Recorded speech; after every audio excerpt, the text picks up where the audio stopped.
Със сигурност ще играем в алокъжна сигурност. Казвам, моя заслужи да играе в алокъжна група, поради това, че се класира на първо место в белокъжна група на миналия сезон.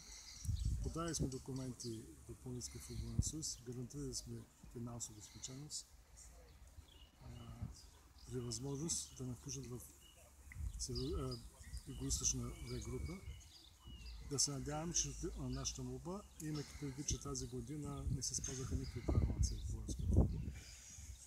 Да визирам футболите, които участват в вече те наречени първа група, а в последствие и втора група.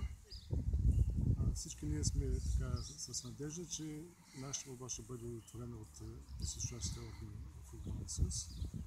Но разбира се, ние се работим по начертания план. От днес започва подготовката, първи председател отбор. Започнаха юношите, а след 10 ще започне и цялата школа. Нашите цели са да възродим истинския черноморец. Затова сме се хванали всички бивши деятели и футболисти на този клуб, за да го стабилизираме, да бъде клуба, който заслужава, а именно отбора на града. Децата да бъдат сигурни, че някой се грижи за тях.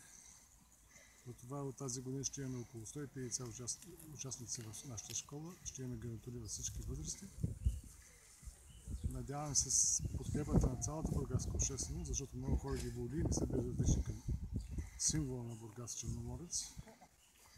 Все още големи проблеми е материалната база, но се надяваме, че с помощта на всички нас, на всички хора, на всички граждани, да се възвърне стадион Черноморец на община Бургас, защото това е